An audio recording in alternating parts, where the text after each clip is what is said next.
Magandang araw mga kaibigan.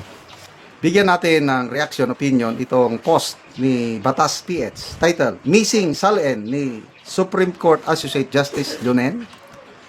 Sabi dito, journalist Charlie Manalo on Friday revealed that he received a certification from the Office of the Ombudsman stating that the statements of assets, liabilities, and net worth or SALN of Supreme Court Senior Associate Justice Marvic Lunen from 1989 to 2011 are missing.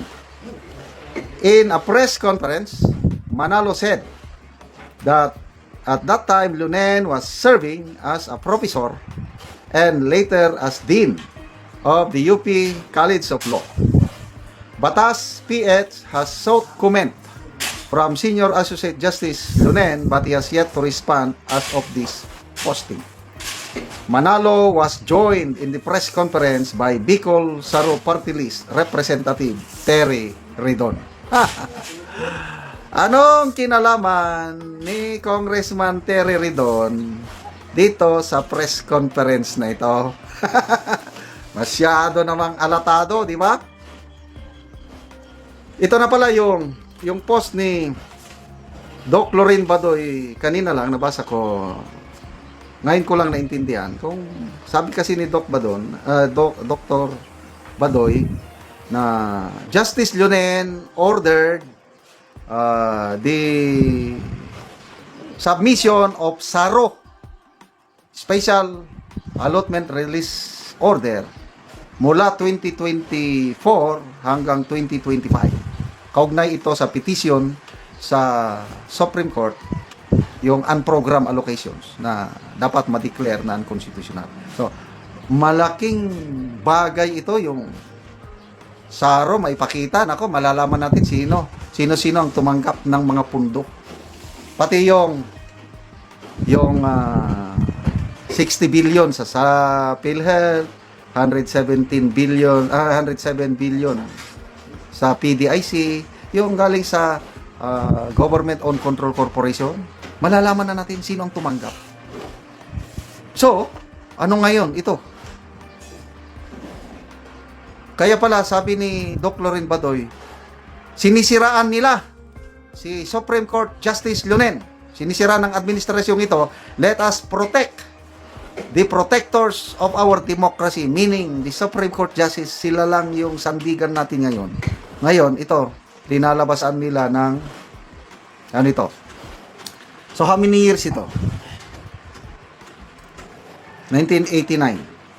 89, bilangin ko na lang ha. 89, 90, 91, 92, 93, 94, 95, 96, 97, 98. Tena. 99, 2000.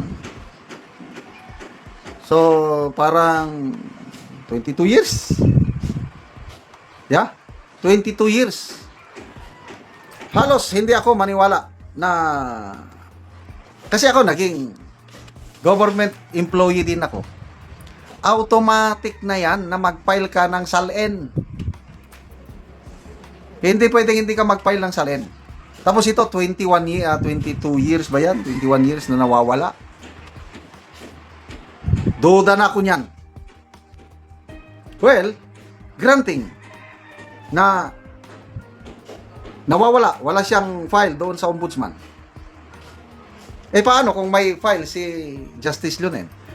I don't think so na ang isang matinong abogado, government official, law professor, law din, naging Supreme Court Justice, ay kakalimutan niya ang mag-file ng SALN. Kasi naging issue na yan noon, panahon ni late Chief Justice Corona. Yan ang hinanapan nilang butas SALN. Ay posible naman na papapayaan ni Justice Lunen yung SALN niya. I believe meron siyang kopya. Yan ang ano. Kasi may receive yan eh. Ako, bago ako nag-retire, I see to it na nandyan lahat. Kasi nung mag-apply na kami ng dadaan na kami sa Commission on Appointments, Nung full colonel ako, dumaan ako sa commission on appointments. Nung na-promote akong 1-star general, dumaan. Inaatas namin mayroong how many years? I don't know, 10 years ba yan? SALN for the last 10 years. Eh dahil kompleto ako ng file, kompleto na. Nakalusot ako sa commission on appointments. So I don't think so na kakaligtaan ito ni Justice Lunen. But tingnan natin.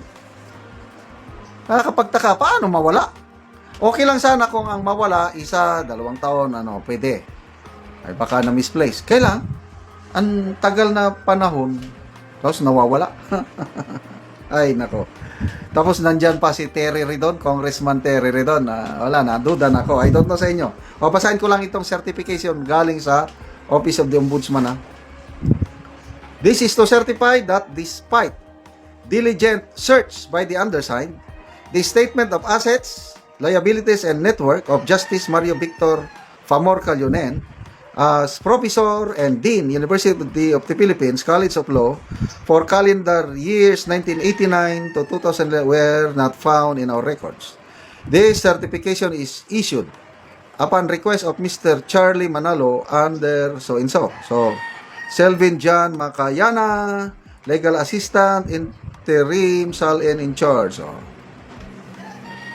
kami, sa Army, meron akong kopya.